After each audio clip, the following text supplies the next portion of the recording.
안녕하세요. 아크성형외과 대표원장 권순범입니다. 오늘은 마녀턱에 대해서 원인, 그리고 해결 방법, 그리고 간단한 케이스 소개까지 해보도록 하겠습니다. 오늘 이렇게 동영상을 찍기 위해서 인터넷을 찾아보기도 했어요. 동화책이라든지 만화에 등장하는 마녀들이 도대체 어떤 턱의 모양을 하고 있나 좀 봤는데, 공통점은 턱끝이 작지는 않다는 거예요.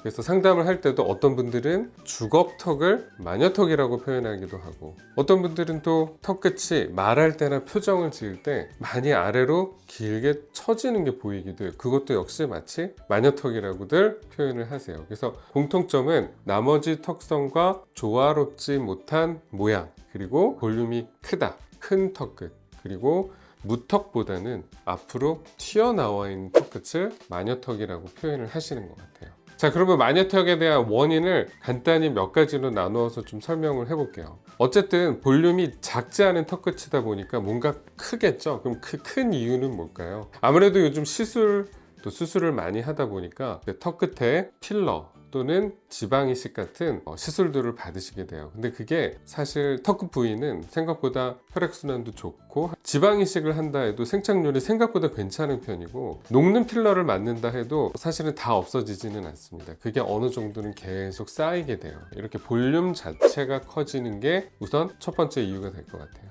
두 번째 이유로는 윤곽수술이라든지 양악수술처럼 뼈를 건드리는 수술을 하게 되죠. 연부 조직, 살과 뼈의 어떤 밸런스가 맞지 않을 때, 대부분의 경우에는 뼈에 비해서 살이 상대적으로 커질 때예요. 뼈 자체는 우리가 잘라내서 줄일 수가 있지만 겉에 있는 살을 잘라내지는 않잖아요. 그래서 조작이 과할 경우에 마찬가지로 또 마녀턱의 원인이 됩니다. 마지막으로 턱 끝에는 우리가 긴장을 했을 때 이렇게 호두주름을 만드는 근육이 있습니다. 대부분의 수술 과정의 경우 그 근육이 한 번은 잘리게 돼요. 뼈에 대한 수술을 마치고 마무리하는 과정에서 이 근육이 처지지 않게 고정을 해줘야 되는데, 이 과정이 생략되거나 아니면 제대로 되지 않은 경우에는 말할 때 또는 표정을 지을 때 근육이 힘을 주게 되면 오히려 호두주름이 생기는 게 아니라 아래로 쭉 떨어지게 됩니다. 그래서 이런 의학적인 이유로도 발생을 할 수가 있어요.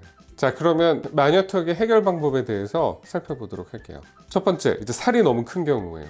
결국은 살의 크기를 줄여줘야 되겠죠. 보통은 입안 절개를 통해서 직접적으로 눈으로 보면서, 특히 이게 필러일 경우에는 남아있는 필러를 직접적으로 짜내거나 제거를 할 때도 있고, 흉조직의 형태로 주변과 엉겨붙어 있을 때는 마찬가지로 눈으로 보면서 제거를 하게 됩니다. 두 번째는 뼈의 모양과 관련이 있을 때예요. 윤곽수술의 결과로 특히 전진이 과할 경우, 표정을 지을 때, 특히 웃는 표정에서 너무 과다하게 턱끝이 앞으로 튀어나와서 마녀턱처럼 보일 때는 뼈 자체에 대한 변화를 좀 줘야 되겠죠. 보통은 핀 제거를 하면서 단순히 쉐이빙, 깎아내는 과정으로 튀어나온 정도를 줄여주게 됩니다. 하지만 전진량이 과할 경우에는 다시 뼈를 잘라서 적당한 위치로 넣어서 고정을 하는 경우도 물론 있습니다. 세 번째 같은 경우에는 이제 아까 말씀드린 턱끝이 과다하게 너무 아래로 떨어진 경우였죠. 그런 경우에는 원인을 살펴봐야 될 것 같아요. 가장 흔한 거는 역시 근육 자체가 제대로 고정이 되지 않아서예요. 턱 끝에 있는 멘탈리스 근육을 원래 위치에 또는 새로운 적절한 위치에 고정을 해줘서 턱 끝이 아래로 떨어지지 않도록 하는 게 마지막 방법이 되겠습니다. 자, 그럼 실제 케이스를 보면서 이제 설명을 다시 한번 드리도록 하겠습니다. 첫 번째 볼 케이스는 사실 정면에서 봤을 때는 그렇게까지 심하게 도드라지지는 않았던 것 같아요.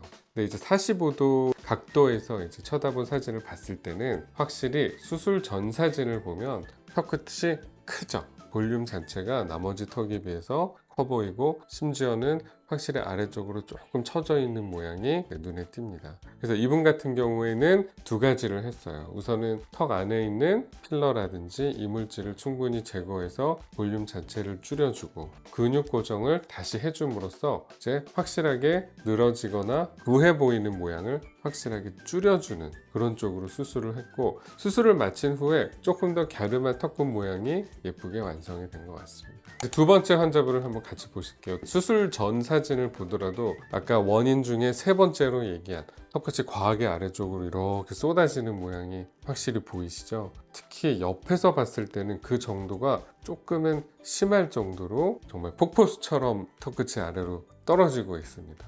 그래서 두 가지 수술을 같이 병행을 했어요. 어쨌든 턱끝을 우리가 작게 만들어줘야 되기 때문에 필요 이상의 흉조직이라든지 지방이라든지 이런 부분들을 수술 과정에서 직접적으로 눈을 보고 정교하게 제거를 해서 기본적인 모양을 만들어주고 근육이 아래로 당기고 있는 그 부분을 위로 정확하게 재고정을 해줌으로써 이제 수술 전, 후 정면 사진을 비교했을 때 웃고 있는 표정임에도 불구하고 아래로 떨어지는 정도가 확연하게 달라진 걸 확인할 수가 있습니다. 자, 이번 영상에서는 마녀턱에 대해서 간단히 알아보았습니다. 조금이라도 이런 부분에 있어서 고민이 있으신 분들은 편하게 방문을 해주시고 지금 상태와 또 그에 따른 해결 방법이 어떤지 상담을 받으실 수 있으면 좋겠습니다. 지금까지 아크성형외과 대표원장 권순범입니다. 감사합니다.